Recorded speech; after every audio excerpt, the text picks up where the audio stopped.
রুটি বা পরোটার সাথে ছোলার ডালটা কিন্তু আমার কাছে ভালোই লাগে। আপনাদের কাছে কেমন লাগে? আসসালামু আলাইকুম। কেমন আছেন সবাই? আশা করছি ভালো আছেন। আমরাও আলহামদুলিল্লাহ ভালো আছি। ছোলার ডাল আর কিউব করে আলু কেটে প্রেসার কুকারে দিয়ে দিয়েছি সেদ্ধ করার জন্য।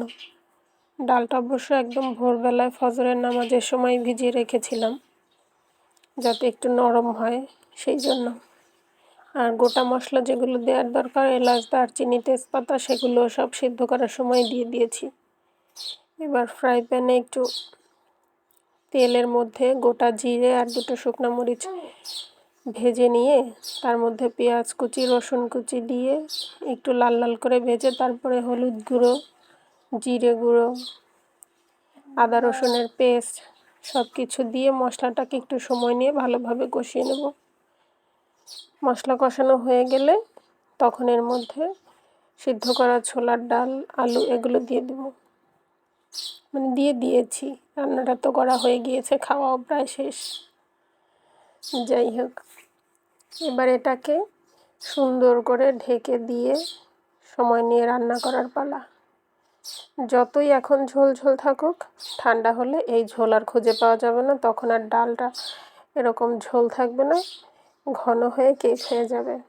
উপর থেকে অবশ্য কাঁচামরিচ কুচি দিয়েছি, কারণ গুঁড়ো মরিচ দিইনি, ঝাল হয়নি। কাঁচামরিচগুলোতেও তেমন ঝাল নেই, অল্প কয়েকটা কাঁচামরিচ কুচি করে উপর থেকে দিয়েছি। আর এর সাথে খাওয়ার জন্য আটার রুটি, এই যে ঝটপট করে সবগুলো রুটি এভাবে উল্টে পাল্টে ভেজে নিয়েছিলাম।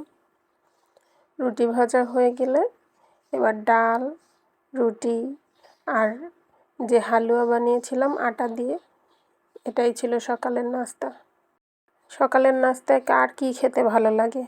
আমার রুটি অবশ্য পছন্দ, কিন্তু ব্যস্ততার কারণে বেশিরভাগ দিনই রুটি খাওয়া হয় না। ছুটির দিনগুলোতে একটু আয়োজন করে রুটি পরোটা এগুলো করি। আপনাদের সকালে কোন খাবার খেতে ভালো লাগে সবাই জানাবেন কমেন্টে। আজকের মতো এই পর্যন্তই। আল্লাহ হাফেজ।